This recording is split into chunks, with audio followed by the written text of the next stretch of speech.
All right, there it is. So it's working. I'm not screaming in the thing this time. That's better. I did. Do you need one? Like that jacket. You look nice today. Thank Alex. you. All right. Do you need one, Dave? Okay. Haven't grabbed it yet. I'll probably grab one.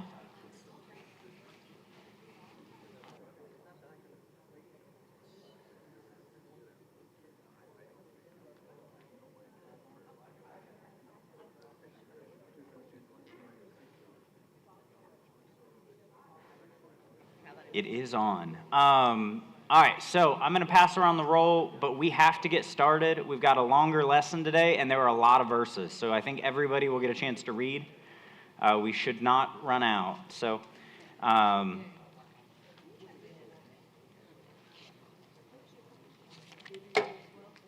we have got to get moving, though. So, we are in week 8.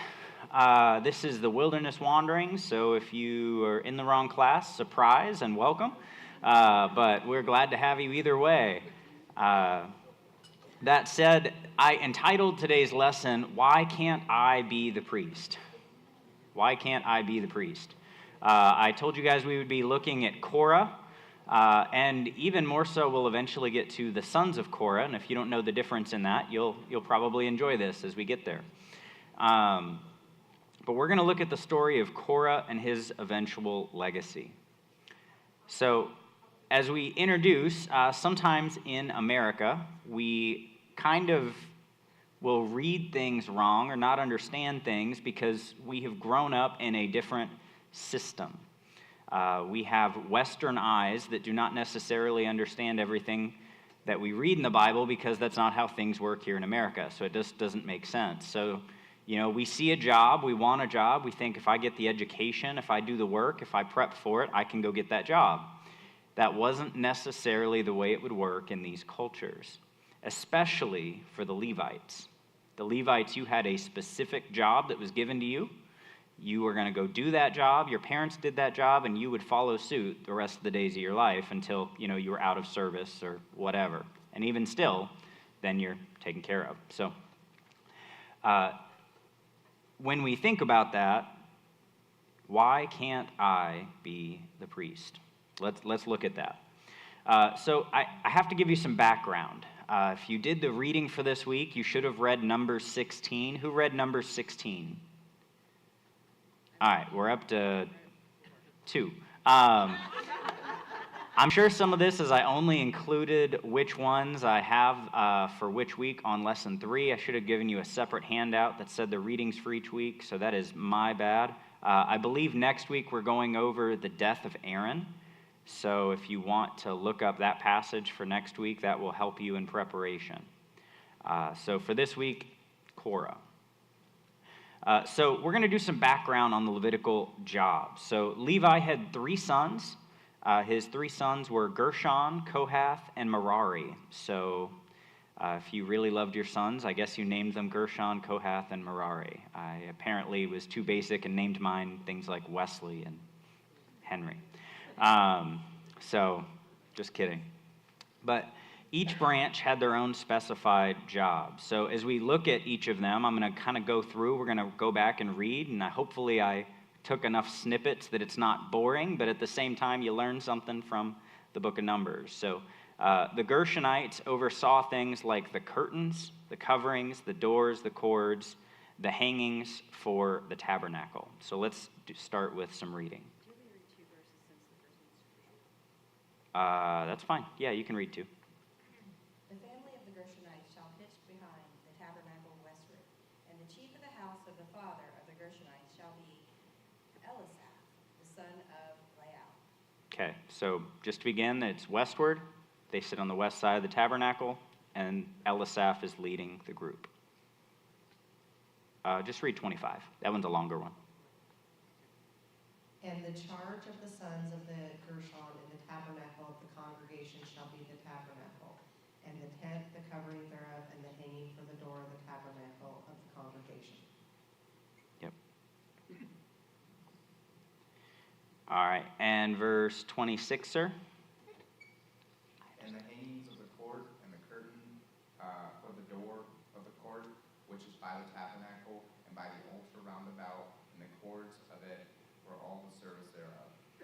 All right, so in short, if it had fabric, the Gershonites were probably your people.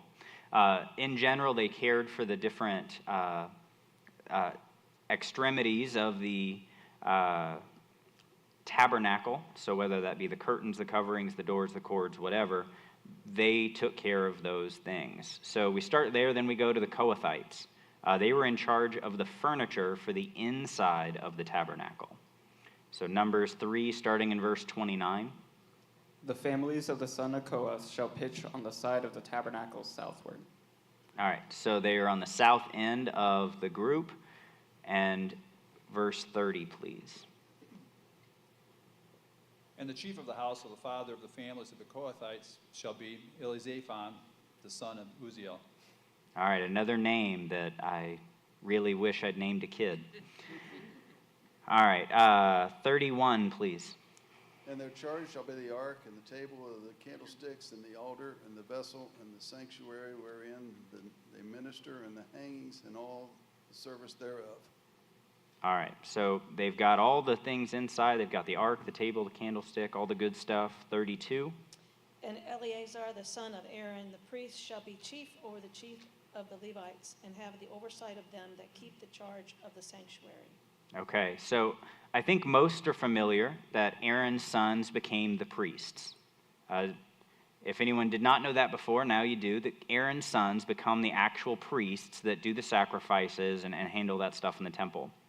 But what we don't realize is they're not their own family. They're actually just a small subset of the Kohathites. So of the family of Kohath, so the other people in that family would be very closely related, of the same line, but they are not the chosen people to be the priests. So this also explains why Aaron's son is in charge of the group. Remember, they are the priests. Aaron is the high priest, and his son will be the next high priest. And so they're kind of prepping that along the way. Numbers 3:10, this is an interesting verse actually prior to what you've read, but it says, And thou shalt appoint Aaron and his sons, and they shall wait on their priest's office. And the stranger that cometh nigh shall be put to death. so if you are not part of Aaron's family, you are not to do the priest's office. And it was a deadly thing to attempt it. Finally, the house of Merari kept track of all the hardware. They are your personal Lowe's. Just kidding. All right, so Numbers 3:35 through 37. And the chief of the house of the father of the families of Merari was Zuriel, the son of Abihail. These shall pitch on the side of the tabernacle northward. Okay, so they are on the north end.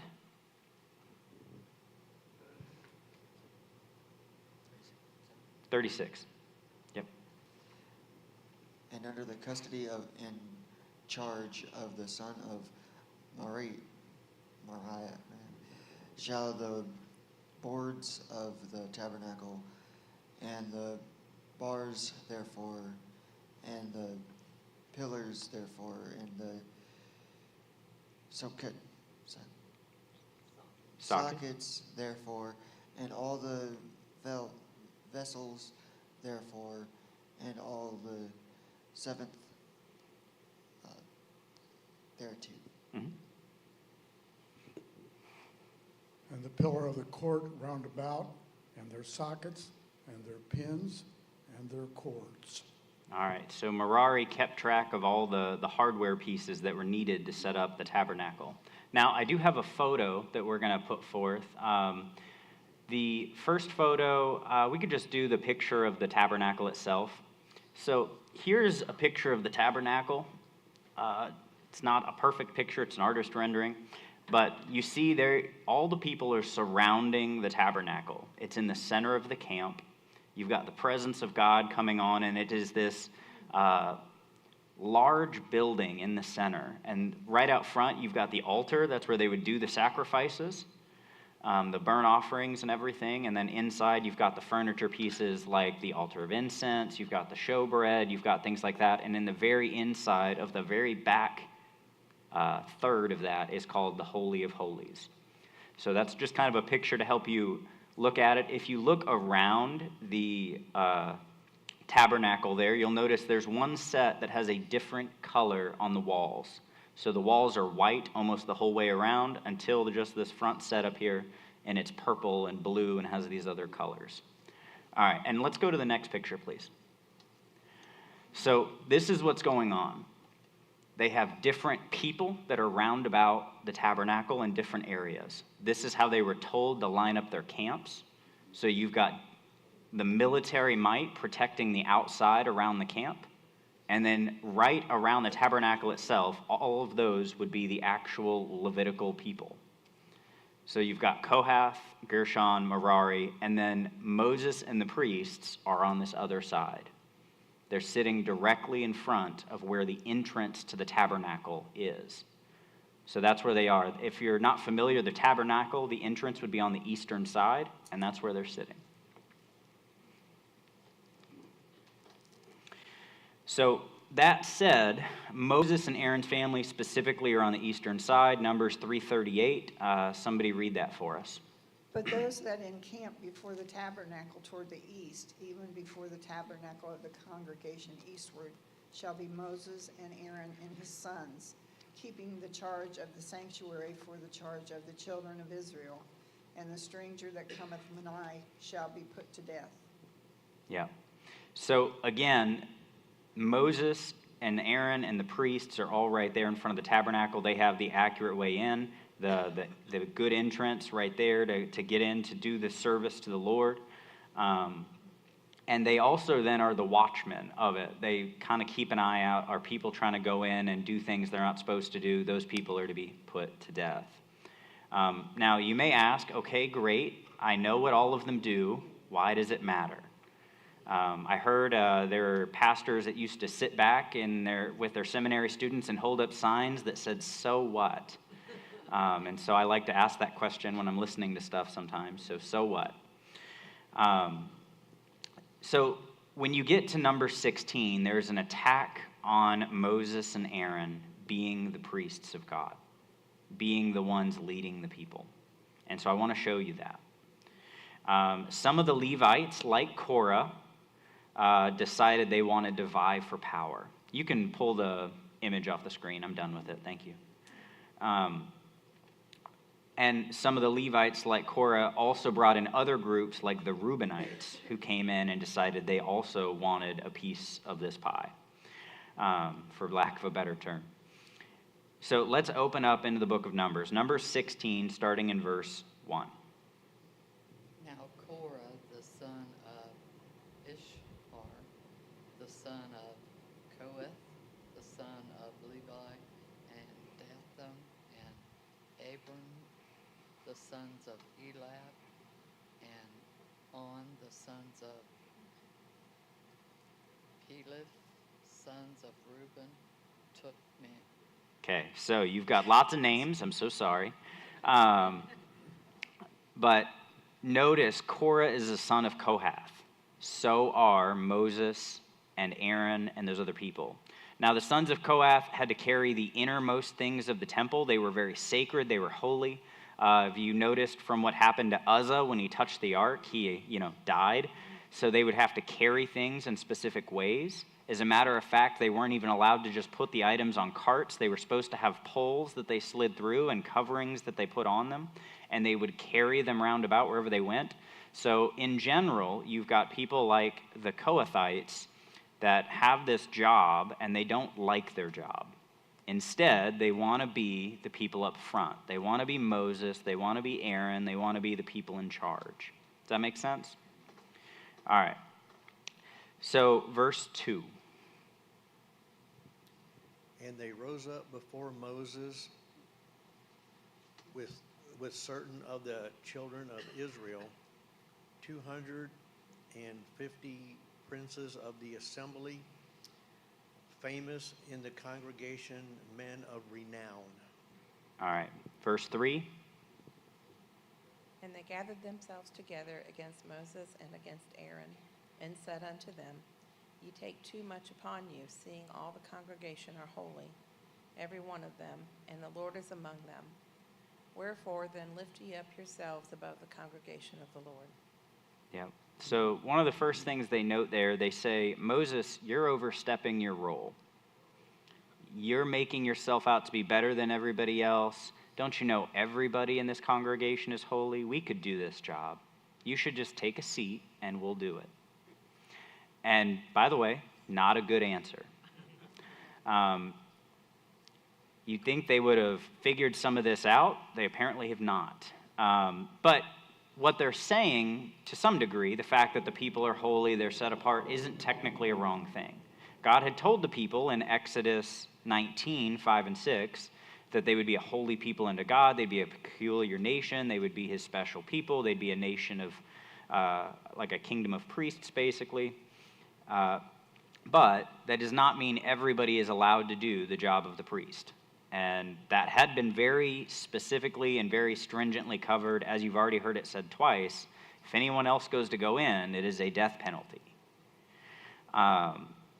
So it's not a game. Now, that said, let's look at some of the lessons they've left unlearned. We saw in Leviticus that God had killed Nadab and Abihu for abusing the priestly office.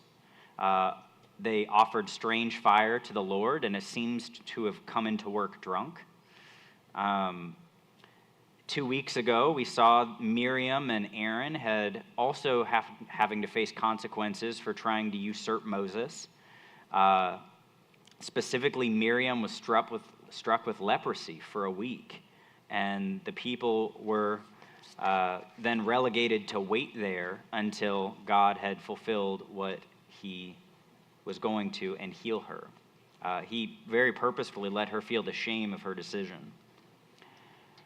Number 3, last week, it says we noted that the people were excluded from the land because they chose not to trust God and enter in. So all these things should be in the back of your head. They've gone through all these things. We've seen it does not work well when you try to usurp Moses. At best, you get leprosy. Lots of other people have died for the same thing. And so she was very lucky that he just struck her with leprosy and then healed her later, seemingly. But the people have chosen they don't want to follow God. They don't want to go into the land when God gives it to them. And then when God says, okay, fine, I'll take it from you, they then try to go in. Basically, whenever it's against what God says, they're up for it. And like we said, we don't want to be too harsh because at the same time, so go we. It's just like us. But these are lessons they've left unlearned. They seem to keep repeating some of this. And so Moses gave the men a test about going out with censers. Numbers 16, verse 4. And when Moses heard it, he fell upon his face. Thank you. Verse 5.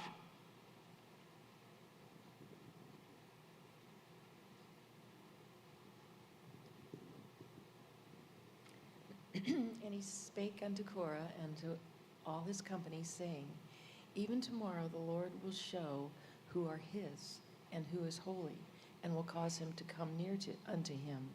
Even him who he hath chosen will he cause to come near unto him. All right, and verse 6 and 7. 6 is short. This do, take you censers, Korah and all his company, and put fire therein, and put incense in them before the Lord tomorrow. And it shall be that the man whom the Lord doth choose, he shall be holy. Ye take too much upon you, ye sons of Levi. So I'm going to be honest, my favorite part about this section is he took their exact words and threw it back at them. They say, Moses, you take too much upon yourself. And he's like, no, you take too much upon yourself. He said, isn't it enough? God has given you this job, which he'll get to here in a minute. But he says, here's the test. Take censers, which is what they would put their incense in. They would put a coal to light the censer and to put the incense forth. And he says, take it and gather tomorrow. And so 250 men gathered with their censers. All right, Moses attempts to remind the people that they were stepping out of their role and coming against the Lord, not against Aaron and Moses. So somebody read Numbers 16:9, please. Seemeth it but a small thing unto you, that the God of Israel hath separated you from the congregation of Israel, to bring you near to himself, to do service of the tabernacle of the Lord, and to stand before the congregation to minister unto them.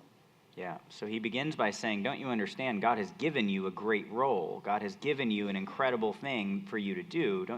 Why are you looking at that like it's some small task? Verse 10. And he hath brought thee near to him, and all thy brethren, the sons of Levi, with thee, and seek ye the priesthood also. Yeah. Verse 11, please. For which cause both thou and all thy company are gathered together against the Lord. And what is Aaron, that ye murmur against him? Yeah, and he just reminds them, he said, you've stepped too far. God's already given you work. Do your work. And who is Aaron? You're not talking bad about him. You're talking bad about God, because it was God's decision to put him here. Number 3 there, it says, Moses tried to have men come out to him to talk to them, but they refused to talk to him. They wouldn't come out. They wouldn't come interact with him. And their reasoning is profoundly not smart, in my opinion. Numbers 16:12. And Moses sent to call Dathan and Abiram, the sons of Elab, which said, we will not come out or come up. That is a teenager-level answer. He says, come, like, let's figure this out, let's talk, and they say, we're not coming. So let's see how Moses then responds. Verse 13, please. It is a small thing that thou hast brought us up out of the land that followeth with milk and honey, to kill us in the wilderness, except thou make thyself altogether a prince over us. All right, so they use the same words Moses does. Is it a small thing? And now they say, well, is it a small thing that you bring us out in the wilderness to kill us? You just wanted to set up shop and be in charge. Great, because that's gone really well every time everyone else said that about Moses. All right, verse 14, please. Moreover, thou hast not brought us into the land that floweth with milk and honey, or given us inheritance of fields and vineyards. Wilt thou put out the eyes of these men? We will not come up. So, who are they blaming for this? They're blaming Moses. Moses, you didn't bring us into the land. Why didn't they go into the land? Because they wouldn't go. It's your fault, and you're blaming Moses. Verse 15. And Moses was very wroth and said unto the Lord, respect not thou offering. I have not taken one ass from them, and neither have I hurt them. So Moses is saying, I don't understand why they're upset with me. I haven't taken anything from them. I've not hurting them. Lord, please do not respect their offering. Don't respect what they come forth to bring. And so God decided upon the sin of this people that he would destroy this congregation. But Moses and Aaron did what they always do. They prayed for the people, and God told them to just be separate from these specific rabble-rousers, be separate from Korah and Abiram and Dathan, and God would deal with them.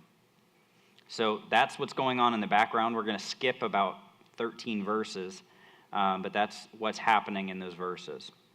Moses prayed that if the men were not the one that God would have to be priest, that God would kill them in a specific way by swallowing them up with the ground. Numbers 16:28, please. And Moses said, Hereby ye shall know that the Lord hath sent me to do all these works, for I have not done them of my own mind. All right, and 29.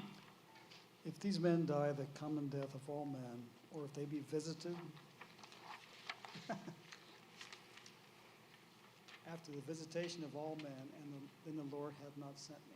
All right, so he gives them a test. He said, look, if these people die like a normal person, if something strange doesn't happen to them to show you that God's in this, then I'm a false preacher. I'm a false teacher. I'm not the person supposed to be leading you.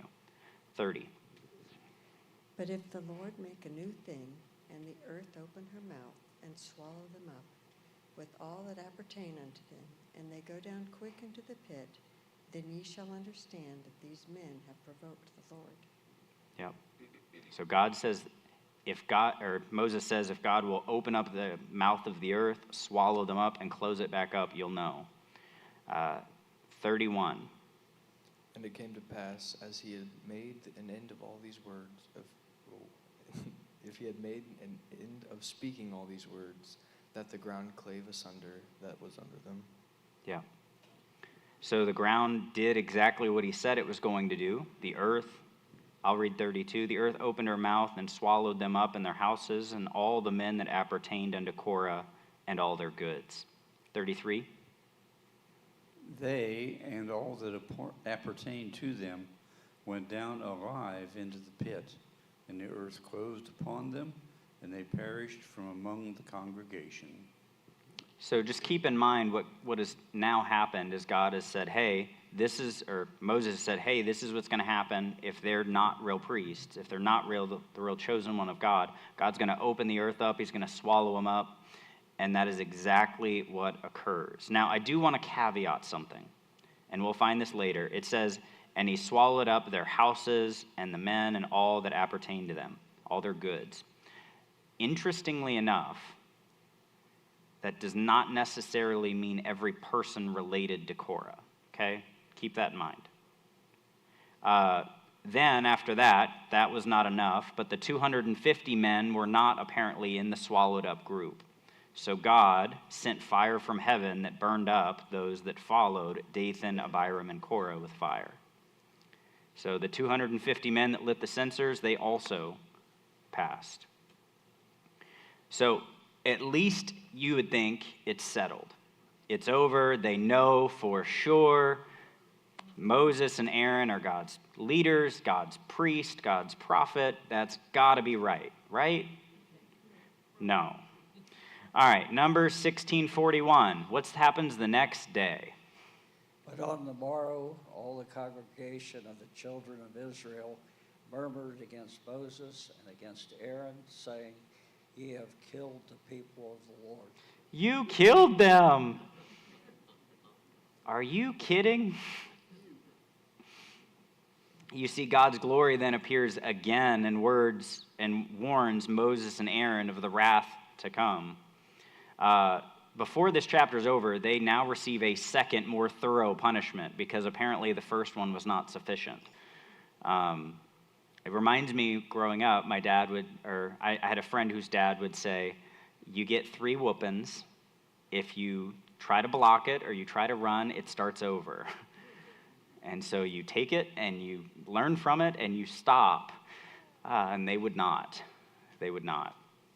Numbers 16:46. And Moses said unto Aaron, Take a censer and put fire therein from off the altar, and put an incense, and go quickly unto the congregation, and make an atonement for them. For there is wrath gone out from the Lord, the plague is begun. All right, so now Aaron will take a censer, go and put fire on it from the altar, because remember, the sacrifice is what's used to make it so our prayers can be raised up to God. That's the picture that's going on there. It's the hot coal from the altar of sacrifice. It's the incense that are pictures of saints' praise up to God. And he says, do this and then go because God has begun a plague. Verse 47. And Aaron took as Moses commanded and ran into the midst of the congregation, and behold, the plague was begun among the people. And he put on incense and made an atonement for the people. Okay, Moses told him, Aaron's doing it. And notice what 48 says. It says, and he stood between the dead and the living, and the plague was stayed. Verse 49. Now they that died in the plague were 14,700, beside them that died about the matter of Korah. So by the time it's all over with, you've lost almost 15,000 people. Notice 48, though. you get a really good picture in what the job of a priest is. His job is to stand in the gap between men and God. He goes and he takes the sacrifice to make men right with God, and then the prophet would then go and speak from God to man. And so he's standing in the gap. He's withholding this destruction from the people. And that's ultimately what the priest and the high priest specifically would do. We'll get into that a whole lot more next week when we look at Aaron's death. But you'd think 15,000 people dead, this would put it to bed. Well, no, next chapter, he's got to go in and start talking about, all right, everybody take a stick. Someone take a rod for each leader of your different houses, and we'll put them forth, and we'll see which one God's chosen. It'll bud. And go figure, Aaron's rod begins to bud. Now, that doesn't sound like anything, but think about it. It is a stick. It's not planted in the ground. It starts growing almonds on it. Like, it literally comes and begins teeming with life because God, the creator of life, can put life where he wants it. And so it shows once again in this third time in 2 chapters, Moses and Aaron are my leaders. Moses and Aaron are my leaders. And it's just something they continue to struggle against. So we're going to see there's obviously the warning of overstepping God's leaders. We've seen it time and time again so far in the Old Testament. Every time the people go and begin murmuring against the leaders, God says, well, you're really murmuring against me. You're really standing against me and the people that I've set up. We've talked about how that plays into Romans 13 in the New Testament, but I want you to see this as well. Sometimes the New Testament books will reference back to things all the way back in the beginning. So Jude 1:4, that just to give you some context of what is going on in Jude, what it's about. Jude 1:4, who has the mic if you don't mind to read that for us? For there are certain men crept in unawares who were before of old ordained to this condemnation, ungodly men turning the grace of our God into lasciviousness and denying the only Lord God and our Lord Jesus Christ. So there are false believers, false teachers, and he's warning the people about them. And as he goes to describe what they're like, he gives a very interesting reference. Jude 1:10-12. I'll just read this. I think everybody's read at this point, unless there's anybody else who wanted to. But it says, but these speak evil of those things which they know not. But what things they naturally know as brute beasts, in those things they corrupt themselves. So listen to 11. It says, woe unto them, for they've gone in the way of Cain. Remember, Cain is the picture of false worship. I'm going to worship God my way. I'm going to do what I want. I'm not going to do what you say. It says, and ran greedily after the error of Balaam for reward. What happens with Balaam? Well, Balaam is a prophet for hire. He will do whatever it takes to get the money. And perished in the gainsaying of Korah. That's what that is. That is Korah he's referencing. He's saying they perished the same way. The utter destruction, they will go down into the pit, just like the men of Korah did. And Jude brings it full circle. It says, these are spots in your feasts of charity. And when they feast with you, they are feeding themselves without fear. Clouds they are without water, carried about with winds. Trees whose fruit withereth without fruit, twice dead, plucked up by the roots. So you've got these false teachers, and they're walking in the way of Cain, in the way of Balaam, and in the way of Korah. And as we've seen, it does not end well for any of these. So I don't want to leave you there in the despair of here's this awful thing that happened, on to next week when the next terrible thing happens in the wilderness wanderings. There is actually some good news to this story. There's a blessing of individual decision. Although Korah and the rabble-rousers were killed, there seems to be some of his family members that had survived.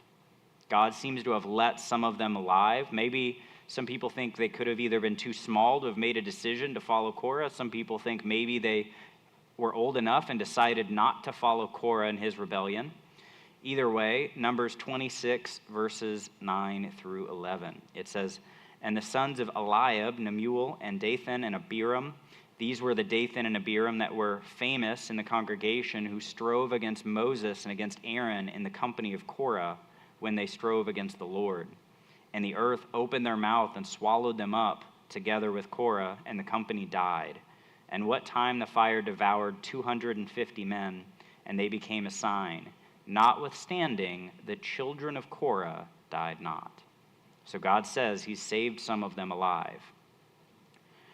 Now, God used Korah's descendants in a very interesting way. They actually became some of the writers of Scripture. The sons of Korah were some of the writers of some of your favorite Psalms, whether you knew that or not. If you're in the book of Psalms, sometimes you'll see it'll tell you who the author is. It'll say Asaph, a chief musician, or it'll say the sons of Korah, or it'll say David, or whoever. But notice the Psalms that are attributed to the sons of Korah. How about Psalm 42, 1 and 2? "As the hart panteth after the water brook, so panteth my soul after thee, O God. My soul thirsteth for God, for the living God. When shall I come and appear before God?" That is the base psalm behind my favorite church song, "As the Deer." Psalm 45, 6 and 7. This is quoted out of Hebrews 1. Or Hebrews 1 quotes this, I should say. "Thy throne, O God, is forever and ever, and the scepter of thy kingdom is a right scepter. Thou lovest righteousness and hatest iniquity. Therefore God, thy God, hath anointed thee with the oil of gladness above thy fellows." And Psalm 46:10, "Be still and know that I am God. I will be exalted among the heathen. I will be exalted in the earth." The same sons of this man that led this rebellion against Moses would eventually lead to people known as the sons of Korah. And they don't identify themselves very often specifically. You don't have exact names of who the sons of Korah are. So you see on the opposite, they went from being a man who wanted the prominence, who wanted the first spot, who wanted everyone to know who he was, and now his descendants always just sign their name, the sons of Korah. And look what God has redeemed. Although the jobs and positions of the people would have often been predetermined, the actions of the people in those positions were left up to themselves. Will you obey God or not? God eventually blessed the sons of Korah, not due to who their father was, but in spite of it. And by father, I mean ancestor, probably great-great-grandfather. Either way. And maybe some more. But God honored them due to their own humility, their own service, their love for God. So the God has left us with the same choice. Do you choose life or death? Blessing or cursing? And although we have our own choices, unfortunately, whether we choose right, we can't always make that choice for our families. And if we choose wrong, sometimes they will pick the right way. But what will you do with the choice you're given? All right, guys, that is the lesson for today on the sons of Korah. It's incredible what God has recorded in his word and how much we should learn from and we miss along the way. It seems just like they repeated the same mistakes, so do we. That said, does anybody have any necessary prayer requests, anything urgent? All right, well then we'll pray and we'll be dismissed. Dear Heavenly Father, I pray that your word wasn't boring for people. I pray that although we're in passages that, most of the time if people had to think about, like Leviticus and Numbers, they would not want to be in and just read through, but I pray your word comes alive in our hearts. I pray we understand what you have for us. I pray, Lord, that you'd help us to look at the mistakes and to stop making them. I I pray, Lord, that you would help us to revere godly leadership and where you've placed it. God, I pray that you'd help us to remember that we must choose what we'll do. And regardless of who our family is, regardless of mistakes they've made, that we must choose life or death, blessing and cursing. God, may we choose life. In Jesus' name, amen.